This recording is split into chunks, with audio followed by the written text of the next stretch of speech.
explainhelp.co.uk. Hi and welcome to another explainhelp.co.uk tutorial.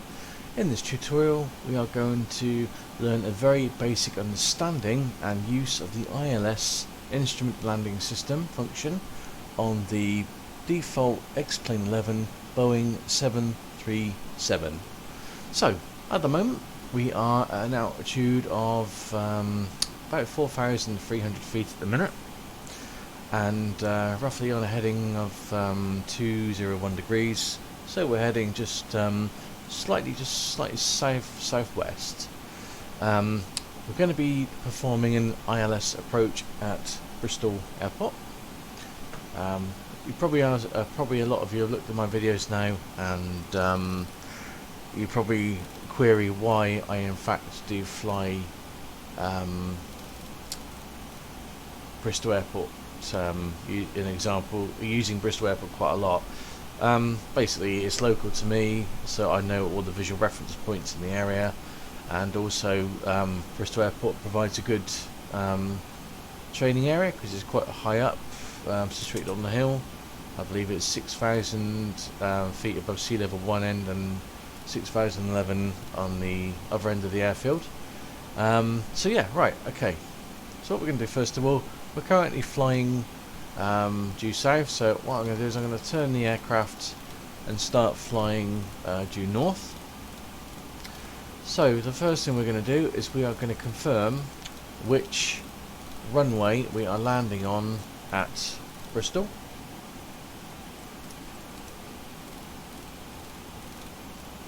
Let's just get the aircraft turned around. Let's make this get the bank a bit quicker.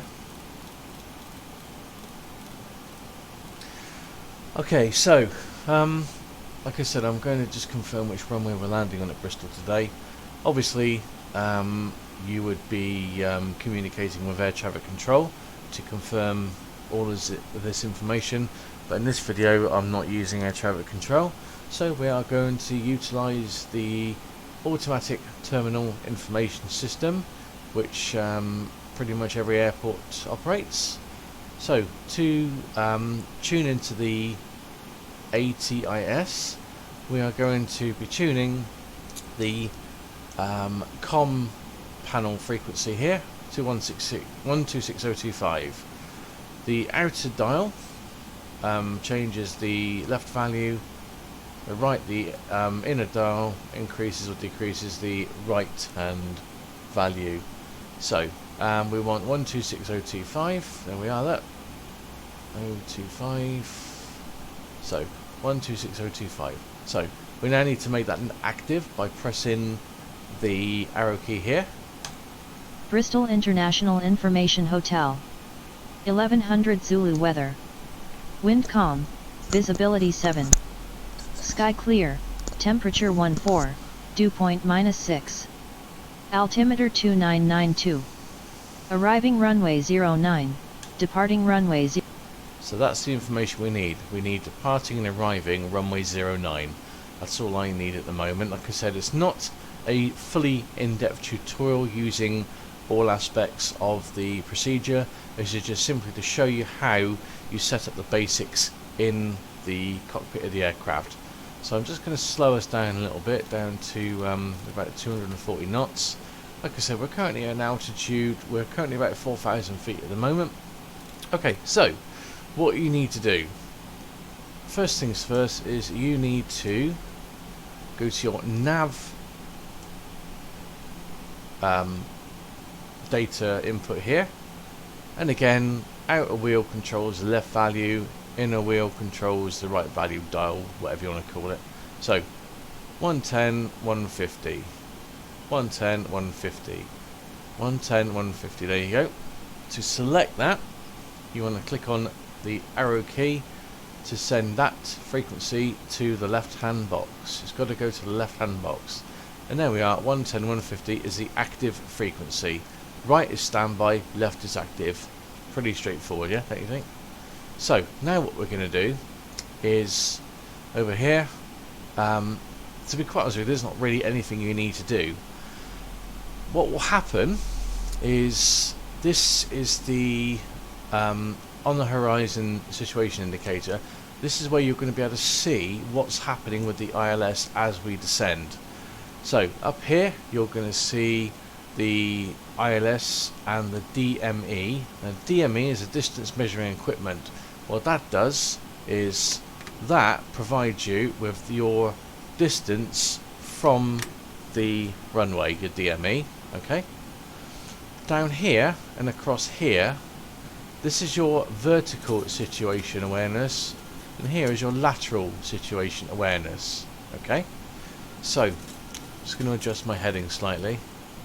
So when we're starting to lock onto the localizer, what you'll notice is a diamond, a pink diamond, will appear on here. That pink diamond represents the runway center line. Okay, that diamond needs to stay in the middle. Now, as you start your descent, I'm going to turn it a little bit a minute. Okay, as you start your descent, that diamond needs to stay in the middle. The one down here, which you'll see, there you are. Look. So we're now starting to get a read from the instrument landing system, because the further away you are from it, the wider the beam is. So we've currently got, here we are, look, the DME has been picked up already. We've got 14 DME, 14 nautical miles. Okay, down here is your two diamonds, your center line diamond and your glide slope diamond. Okay, so where are we at the minute? Okay, Breen Down is coming up here. Look, this is a good reference point. Here's Breen Down. Over there is Western-super-Mare, and in the distance you've got Sand Point. Okay, so what I'm going to do is I'm now going to start a slow turn. Let's just alter our, there we are. Right, we're going to descend just a little bit. Descend down to about 3,000 feet. Okay, speed, we're going to reduce that. Okay, speed reduce. Right, now the point you want to aim for to pick up the localizer is roughly around here. So what we're going to do is I'm going to make a right turn. Let's bring the camera down a bit so you can see what's going on. I'm going to make a bit of a right turn, and we want to make the nose point towards that beach down there. That's, I believe that's Sand Bay. Just make the nose point towards that beach.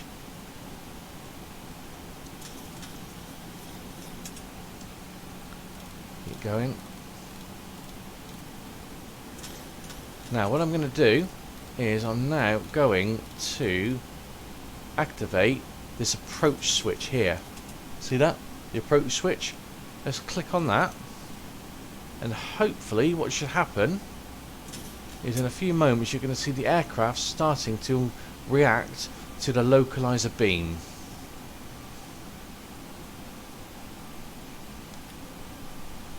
Is it going to do anything? Yep, there we are. It's activating. Look, you know it's activating because if we look down here, there's our heading that we were originally on. Okay, we're not actually near that heading, but the aircraft started to turn to the left now, and there it is. Look, the aircraft's now turning. The aircraft is now established on the localizer, and we know this because if we look down here, you see that diamond? That diamond there is creeping in towards the center line of the runway. There's the runway dead ahead. You can see the runway, look, over there. Just in the center. And there we are, look, there is the diamond on the runway center line. So now what we have to do is we now have to start our approach procedures. So let's start to descend. I'm going to take it down about 1,600. 400 feet per minute. Now we now need to slow the aircraft down. Okay, so now the captain and first officer will be going through all the final checks. We need to put the undercarriage down. Okay, so look, there we are. The instrument landing system is in full effect. There's the runway dead ahead. There's the localizer on the centre line. DME of 4.7. At the moment, our glide slope is still not active at the moment. Okay, not to worry. That will kick in. Okay, there we are. Right, we've got full flap. Reduce the speed. About 150 knots. There we are, look. There we are, there's our glide slope. See that down there, that diamond? That's your glide slope. The glide slope is coming into play, look. There we are. Now, what will happen is that glide slope needs to stay dead centre of that line there. There we are, look. 1,000 feet. Now at the minute, what I'm going to do is I am going to disengage the autopilot. 1,000 feet, okay. So, if we're ready to go, landing gears down, we've got a full flap, speed. There, look, we got our speed there. So let's disengage the auto throttle, disengage the autopilot, and there we are, look. So now we're nice, we've got a nice light slope 400, light slope. There we go. Light slope 300, light slope. Light slope 200, light slope. 200 feet. 100, light slope. Okay. 50. Flare the aircraft. 30, 20, 10. And we're down. I'm not using any reverse thrust because I haven't programmed that. Actually, we have got a reverse thrust. Sorry, my apologies. I did program that.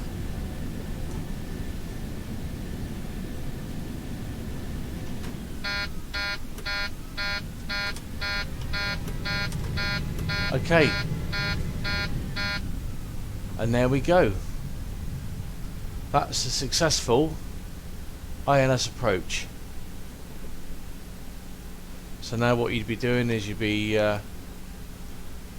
bringing on flaps and all that sort of stuff. Let's close the speed brakes. And that was a pretty good ILS approach. Not perfect, but that was pretty acceptable. You got happy passengers.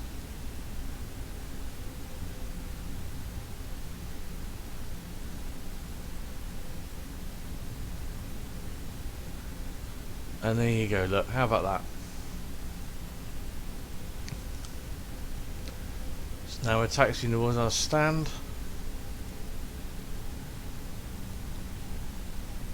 Yeah, good stuff. Let's just taxi to a stand. Okay, that'll do there, we'll just chuck it in there.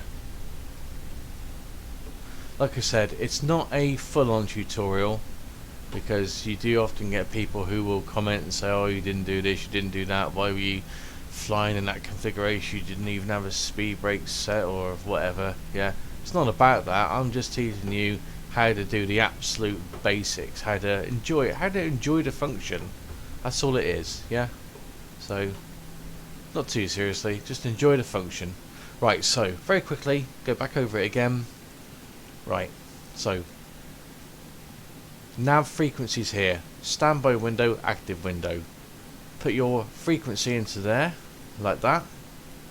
Okay, 110, 150, like that. Okay, activation frequency there, it would go across to there. Use your autopilot to perform your approach. So you're, say you're, I don't know, you're 40 miles away from the airport, give yourself plenty of time, descend in a nice calm way, nice and early, keep your speed down so you're not having to make any last minute crazy adjustments, nice gentle headings, and then when you come to intercept the instrument landing system, just come in nice and gently towards the interception point and give yourself plenty of time as you lock onto the localizer. So obviously you got your approach button here, So as you start your turn, press your approach button. That will then give you your that'll then lock the aircraft onto the localizer, and then down here you've got your diamonds here, your lateral diamond indicating left or right of the center line, or dead on the center line. Your glide slope indicator here, up or down, too high or too low on the localizer, and finally your DME from the localizer. Okay, that's a key one, because if you look at your airport charts, you'll see that there are certain stages of the final approach where you need to be, or they recommend you at a certain height and certain speed, or whatever. So hope you've enjoyed the video, and happy flying. I hope you found the video interesting, and yeah, have a great day. Bye bye.